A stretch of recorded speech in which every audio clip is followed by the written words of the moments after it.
ಮೂರ್ನಾಲ್ಕೈದು ಸಮುದಾಯಗಳು ಅವಕ್ಕೆ ಪರ್ಯಾಯ ಈಗ ಅವ್ರನ್ನ 3B ಸೇರಿಸ್ಬೇಕಾ ಅಥವಾ ಅವ್ರನ್ನ 2A ಮುಂದುವರ್ಸ್ಕೊಂಡು ಕೂಡ ಕೌಂಟಲ್ಲಿ ತಗೋಬೇಕಾ?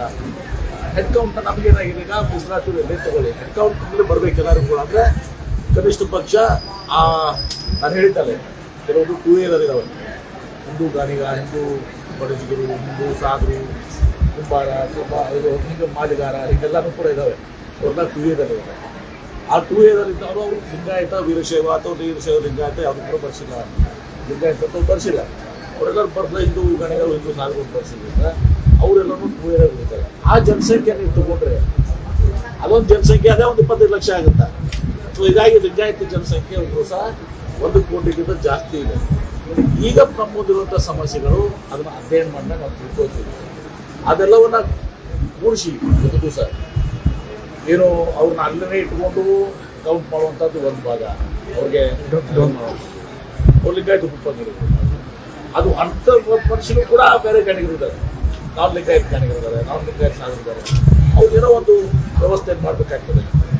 ಅದನ್ನು ನಾನು ಕ್ಯಾಬಿನೆಟಲ್ಲಿ ಮಾತಾಡಿ ಒಟ್ಟಾರೆ ಇವತ್ತು ಲಿಂಗಾಯತ ಜನಸಂಖ್ಯೆ ಯಾವುದು ಕಡಿಮೆ ಆಗಿದೆ ಅಂದರೆ ಅದು ಯಾರಿಗೂ ತಪ್ಪಲ್ಲ, ಕಾಂತರಾಜು ತಪ್ಪಲ್ಲ, ಯಾವುದೂ ತಪ್ಪಲ್ಲ. ನಾವು 2A ಮೀಸಲಾತಿಗಾಗಿ ಮತ್ತು ರೆಡ್ಡಿ ಕಮ್ಯುನಿಟಿಗಳು, ಲಿಂಗಾಯತ ರೆಡ್ಡಿಗಳು, ಹಿಂದೂ ರೆಡ್ಡಿ ಏನು ಪರಿಸ್ಥಿತಾರೆ, 3A ಹೋಗಿರ್ತಾರೆ. ಅವ್ರನ್ನ ಇವೆಲ್ಲನೂ ನಾವು ತೆಗೆದುಕೊಂಡು ನೋಡಿದಾಗ ಲಿಂಗಾಯತ ಪಾಪ್ಯುಲೇಷನು ಇನ್ನೂ ಕನಿಷ್ಠ ಒಂದು 25-30-40 ಲಕ್ಷ ಆಗ್ತದೆ. ಹೀಗಾಗಿ 1 ಕೋಟಿಗಿಂತ ಜಾಸ್ತಿ ಆಗ್ತದೆ. ಇವ್ರನ್ನ ಯಾವ ರೀತಿ ನಾವು ಏನು 3B ತಂದಿದ್ದಾರಲ್ಲ ಅದು ತರಬೇಕು. ಅದಕ್ಕೆ ಆ ಸಮುದಾಯಗಳು ಹೋಗ್ತಾರ ಇಲ್ಲ ಗೊತ್ತಿಲ್ಲ. 2A ಸೊ ಅಥವಾ ಅಲ್ಲಿನೇ 2A ಅವ್ರನ್ನ ಇಟ್ಟು ಅವ್ರನ್ನ ಇವ್ರು ಲಿಂಗಾಯತ ಉಪಪಂಗಡ ಕೌಂಟ್ ಮಾಡಿ ಇದು ಮಾಡಬೇಕಾ? ಇದೆಲ್ಲನೂ ಕೂಡ ಇದೆ. ಅಷ್ಟು ಸರಳೂ ಕೂಡ ಇಲ್ಲ. ಆ ಸಮುದಾಯಗಳು ಒಪ್ಪಬೇಕಲ್ಲ ಏನ್ರಿ? ಸೊ ಹೀಗೆ ಅದನ್ನು ನಾವು ಅಲ್ಲಿನೂ ಕೂಡ ಕ್ಯಾಬಿನೆಟ್ ಚರ್ಚೆ ಮಾಡ್ತೀವಿ.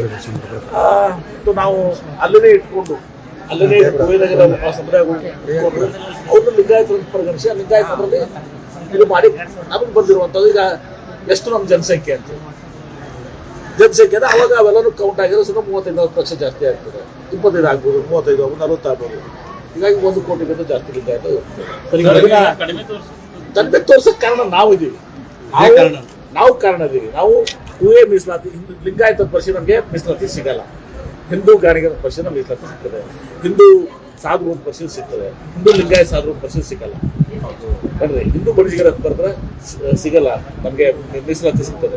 ಹಿಂದೂ ಲಿಂಗಾಯತ ಬಡಜಿಗರ ಪರ ಸಿಗ್ತದೆ, ಲಿಂಗಾಯತ ಪದ ಸಿಗ್ತದೆ, ಅದು ಆ ಮೀಸಲಾತಿ 2A ಸಿಕ್ಕಲ್ಲ.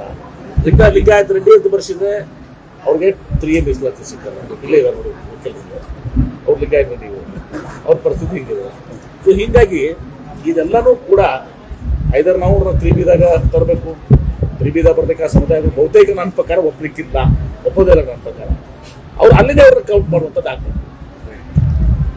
ಕೌಂಟ್ ಮಾಡಿದರೆ ನಮಗೆ ಎಷ್ಟೇ ನಮ್ಮ ಜನಸಂಖ್ಯೆ ಏನಾಗಿದೆ, ನಮ್ಮ ಪೊಲಿಟಿಕಲ್ ಸ್ಟ್ರೆಂತ್ ಬೇಕಾಗ್ತದೆ. ಏನು ಮುಚ್ಚಿ ಮರೆಯಿಲ್ಲ, ಎಲ್ಲರೂ ಮಾಡ್ತಾರೆ. ಬೇರೆಯವ್ರಿಗೆ ಇದಕ್ಕೆ ನಾವು ಗೌರವಿಸೋಣ, ಅವ್ರದಕ್ಕೆ ನಮ್ದೇನೋ ಆಪ್ಷನ್ ಇಲ್ಲ. ನಮ್ಮದು ಜನಸಂಖ್ಯೆ ಏನಿದಲ್ಲ ಇದು more than 1 crore ದಾಟ್ತದೆ. 1 crore 10 lakh ಆಗ್ಬೋದು, 20 ಲಕ್ಷ ಆಗ್ಬೋದು, ಜಾಸ್ತಿನೇ ಆಗ್ಬೋದು. ಹೇಳಿದ್ರೆ ಯಾಕೆ ಇರೋದು ನಿಮ್ಗೆ ಹೇಳಿದ್ದೀನಿ. ಇದನ್ನೆಲ್ಲರೂ ಚರ್ಚೆ ಮಾಡ್ತೀವಿ. ಇದಕ್ಕೇನೋ ಪರ್ಯಾಯ ಮಾರ್ಗ ಇದೆಯಾ? ಒಟ್ಟರು ಒಂದೇ ಹೆಡ್ ಅಂತ ಅದಕ್ಕೆ ಕಷ್ಟ ಇದೆ. ಯಾಕಂದ್ರೆ ಆ ಸಮುದಾಯಗಳು ಒಪ್ಪಲಿಕ್ಕಿಲ್ಲ, 2Aದಾಗಿದ್ದ ಸಮುದಾಯಗಳು ಅವ್ರು ಒಪ್ಪಲಿಕ್ಕಿಲ್ಲ. ಸೊ ಇದೆಲ್ಲ ಸಮಸ್ಯೆಗಳು. ಇದನ್ನ ಹೆಂಗೆ ಬಗೆಹರಿಸಬೇಕು, ಏನಾದರೂ ಉಪಾಯಗಳದಾವ ಅಂತೇಳಿ. ಆದರೆ ಇಷ್ಟೇ ಯಾವುದೇ ಸಂಘರ್ಷಗಳಿಲ್ಲ. ಎಲ್ಲರೂ ಕೂಡಿಸಿ ನಮ್ಮ ಲಿಂಗಾಯತ ಪ್ರಶ್ನೆ ಬಂದಾಗ ನಾವು ಕೂಡಿಕೊಂಡು ಚರ್ಚೆ ಮಾಡಿ ಇದನ್ನ ಒಂದು ತರ್ತೀವಿ. ಒಟ್ಟಾರೆ ಇಷ್ಟು ಹೇಳಕ್ಕೆ ಬಯಸ್ತೇನೆ, ನಮ್ಮ ಜನಸಂಖ್ಯೆ 75 ಲಕ್ಷ ಅಲ್ಲ, ನಮ್ಮ ಜನಸಂಖ್ಯೆ 1 ಕೋಟಿ ಜಾಸ್ತಿ ಇದೆ. ಯಾಕಿದೆ ಅನ್ನೋದು ನಿಮ್ಗೆ ಹೇಳಿದ್ದೀನಿ. ಇದನ್ನು ನಾನು ಸಂಪೂರ್ಣ ಸಭೆ